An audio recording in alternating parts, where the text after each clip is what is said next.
কসম দাঁড়িয়ে যায় ওই সেই জায়গার সেই দেশের মুজাহিদরা বিশ্বের মুজাহিদকে ডাকতে বলছে, মুজাহিদ সামনে আসো, অগ্রসর হও, আল্লাহর আদেশে আল্লাহর নির্দেশে ওই ইহুদিদের বিরুদ্ধে ঐক্যবদ্ধভাবে নেমে যাও, আল্লাহর সাহায্য আসবে, মুসলমানদের বিজয় হবে।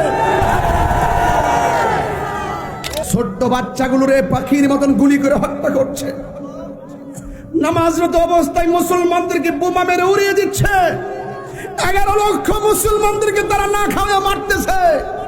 আজকে যখন তারা আমাদেরকে মারে, আমরা যখন নির্বিচারে মরে যাই, একদম যখন আমরা সব শেষ হয়ে যাচ্ছি, এটার মধ্যে কোনো দোষ নাই। আমরা যখন প্রতিবাদ করতে যাই তখন আমাদেরকে বলে আমরা নাকি উগ্রবাদী, আমরা যখন প্রতিবাদ করি তখন আমাদেরকে বলে সন্ত্রাসী। বিশ্ব মানবাধিকার তোমরা কোথায়? জাতীয় সংঘ তোমরা কোথায়? মুসলমানদেরকে কয়েক বছর ধরে, কয়েক যুগ ধরে এভাবে মারতেছে, তোমরা নীরবে গ্যালারিতে বসে দেখো। মুসলমানরা যখন প্রতিবাদ করে তখন মুসলমানকে বলো সন্ত্রাসী। আল্লাহ সহ্য করবে না, কথা বলেন ঠিক না বেঠিক? আল্লাহ সহ্য করবে না, বিজয় মুসলমানদেরই হবে। ইহুদির বাচ্চারা গাছের কোনায় যাইয়া পলাইব, গাছ বলবে এই মুসলমান, ওই ইহুদির গুন্ডা আমার পিছনে পলাই রয়েছে। এটা আমার নবীর হাদিস, এটা আমার নবীর হাদিস আছে কিনা বলেন?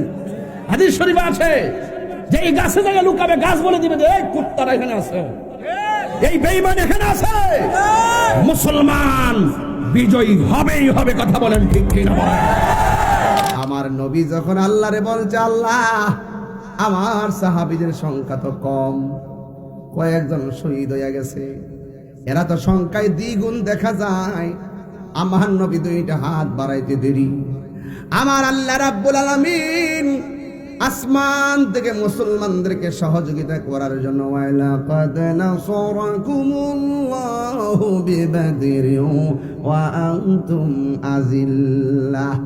আমার আল্লাহ নবীকে সহযোগিতা করেছেন, নবী হাত তুলেছেন, আসমান থেকে আমার আল্লাহ যে পাহাড়ের গুহার ভিতরে ফেরেশতা নাজিল করেছেন, আমি আমার আম্মা আমার ছোট ভাই সেই জায়গাটা নিজের চোখে যাইয়া দেখে এসেছি। ওই জায়গার মধ্যে ফেরেশতা নাজিল করে দিয়েছে, ফেরেশতারা মুসলমানদের পক্ষে যুদ্ধ করেছে।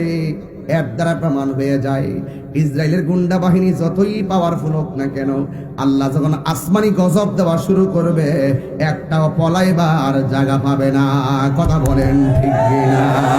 তুমি মিসওয়াক করা ফজিলত তো জানো, খাবার শেষে মিষ্টি মুখের হাদিসটাও মানো। তুমি মিসওয়াক করা ফজিলত তো জানো, খাবার শেষে মিষ্টি মুখের হাদিসটাও মানো। শুধু হক কথাটা উচ্চ সুরে বলতে পারো না, অন্যায় দেখে বারদ হয়ে জ্বলতে পারো না। আমি যখন হাত তুলবো ঠিক জোরে বলবেন, তুমি মিসওয়াক করা ফজিলত তো জানো, খাবার শেষে মিষ্টি মুখের হাদিসটাও মানো। শুধু হক কথাটা উচ্চ সুরে বলতে পারো না, অন্যায় দেখে বারদ হয়ে জ্বলতে পারো না। কেমনে মুসলমান তুমি একটু বলো না, কেমন তোমার ঈমান একটু ভাবো না। কেমনে মুসলমান তুমি একটু বলো না, কেমন তোমার ঈমান একটু ভাবো না। আমার নবী যখন যুদ্ধের ময়দানে হাজির হইয়া গেল, সাহাবাদেরকে নবী ডাক দিয়ে কয়, সাহাবীরা তোমাদের কোনো সমস্যা আসেনি? সাহাবীরা বলছিল, ইয়া রাসূলুল্লাহ সমস্যা আছে। কাফেররা যেই জায়গায় দাঁড়াইছে তাদের পিছন দিক দিয়ে সূর্য উঠেছে, আর আমরা যেই জায়গার মধ্যে দাঁড়াইছি আমাদের চোখের মধ্যে সূর্যটা লাগে। ওরা যখন আমাকে পাথর মারে সূর্যের তাপের কারণে দেখি না, আমার নবী আল্লাহর কাছে 2টা হাত বাড়াইয়া দিছে। সাহাবীরা বলে, আমার নবী 2টা হাত বাড়াইতে দেরি, আমার আল্লাহ ওই সূর্যের মুখের মধ্যে মেঘমালা দিয়া দিতে দেরি করে না। আরে হাত তুলে বলুন আল্লাহু আকবার। নারে তাকবীর, আল্লাহু আকবার, নারে রিসালাত, ইয়া রাসূলুল্লাহ, নারে কাউসিয়া, ইয়া রাসূলুল্লাহ, হযরত মাওলানা মুফতি গিয়াসউদ্দিন আত-তাহিরি সাহেব, জিন্দাবাদ জিন্দাবাদ, আল্লাহু আকবার বলেন। এরপরে আমার নবী, আপনার নবী যখন দোয়া করার পরে মুখের মধ্যে সূর্যের মুখে মেঘমালা পড়ে গেছে, খাস পড়ে গেছে, ছায়া হয়ে গেছে, এরপরে আমার নবী, আপনার নবী কিছুক্ষণ পরে সাহাবায়ে কেরামদেরকে ডাক দিয়ে বলে, সাহাবারা, যুদ্ধের ময়দানে আর কোনো সমস্যা আসেনি? সাহাবায়ে কেরাম বললেন, ইয়া রাসূলুল্লাহ, আর একটা সমস্যা নতুন কইরা দেখা দিছে। জন্ম আমার নবীর যুগে, জন্ম আমার নবীর যুগে, দুনয়নে রাসূল পাক দেখিলে কেমন হতো,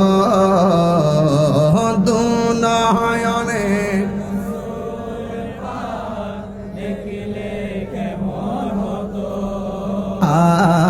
জন্ম আমার নবীর যুগে,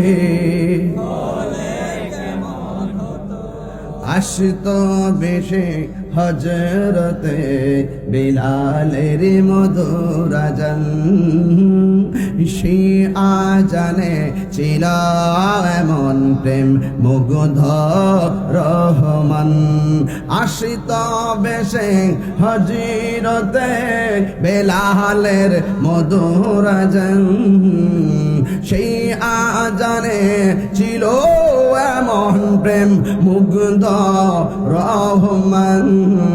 দয়াল নবীর পিছে নামাজ পড়লে কেমন হতো,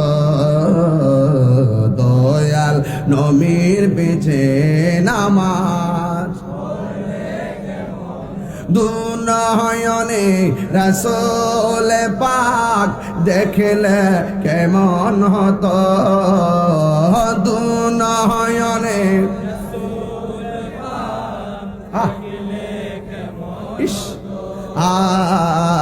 জন্ম আমার নবীর যুগে, তো জন্ম আমার নবীর যুগে। আমার আব্বুজিরা রে, নতুন সমস্যা। আমার নবী কিছুক্ষণ পরে বলে, আর কোন সমস্যা আসেনি।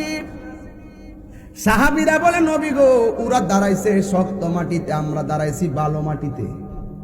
ওরা যখন ঘোড়া লইয়া দূর দেয়, ধুলা উড়ে না, আর আমরা ঘোড়া নিয়ে দূর দিলে ধুলা উড়ে ধুলা। এই ধুলা বালির কারণে তাদের তীর আমরা দেখি না। কষ্টে বুঝতেছেন তো আপনারা? এই ধুলা বালির কারণে তাদের পাথর দেখি না। এই জন্য আমরা সমস্যা হইতেছে গো নবী। এই কথা বলার পরে আমার নবী আল্লাহর কাছে দুইটা হাত বাড়ায় দিছে।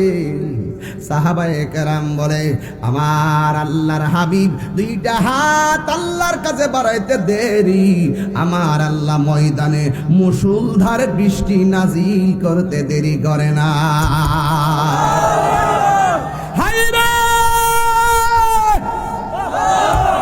আমার নবী হলো মুস্তাজিবুদ দাওয়া।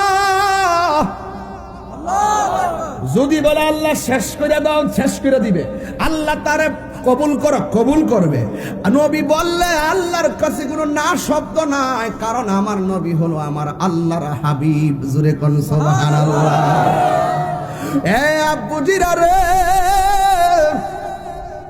ও শাহপুর চাঙ্গাহাটির বাবা, বাজিতপুরের বাবা, কৈলাগের বাবা, যত জায়গা থেকে আপনারা এসেছেন, রাহেলার বন্ধুরা আছে না, উত্তর রাহেলা, দক্ষিণ রাহেলা,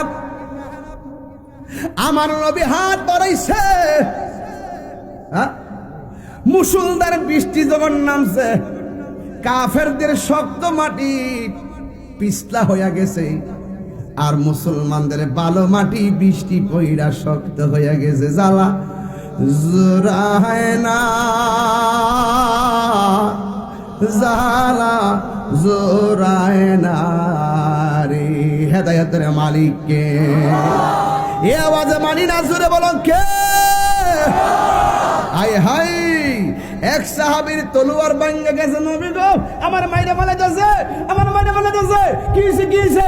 তলোয়ারটা ভাঙে গেছে। ও হাতের মধ্যে খেজুরের ডাল দিল, খেজুরের ডাল দিল, সাথে সাথে আল্লাহ খেজুরের ডাল দ্বারা তরবারি বানাই দিছে।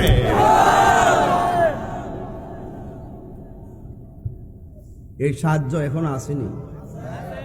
ইসরায়েলের গুন্ডা বাহিনী শোন কয়া যায়, তোরা যতই অস্ত্র শস্ত্র লইয়া আসস না কেন, ওয়ালা তাহিনু ওয়ালা তাহজানু ওয়া আনতুমুল আ'লাউনা ইন কুনতুম মুমিনিন। আল্লাহ বলছেন, মুসলমান নিরাশ হইও না, হতাশ হইও না, চিন্তিত হইও না, বিজয় তোমাদের হবে। কি বলেন আপনারা? কি বলেন আপনারা? আপনারা হয়তো জানেন না, ফিলিস্তিনে মুসলমানদের প্রথম কেবলা। এই মুহূর্তে কাবায় যদি কেউ আক্রমণ করে, আমরা কি বাংলায় বসে থাকবো? এমন কেবলাই ছিল মসজিদে আকসা ফিলিস্তিনে। এটা পরবর্তীতে মসজিদে হারামের দিকে কেবলা হয়েছে। এটা আমাদের চেয়ে এত গুরুত্বপূর্ণ প্রথম কেবলা ছিল বিশ্বের মুসলমানদের। এই মসজিদ ওই মসজিদ যেই মসজিদে আমার নবী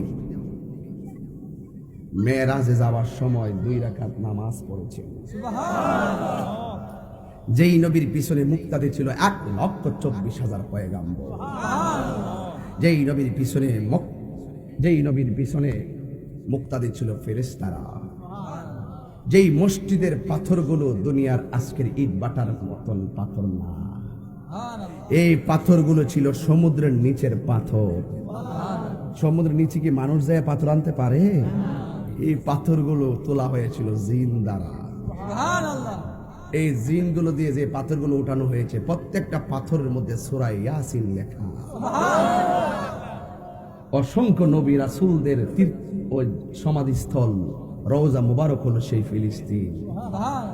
তাইলে মুসলমানদের জন্য সেই জায়গাটি খুবই গুরুত্বপূর্ণ জায়গা।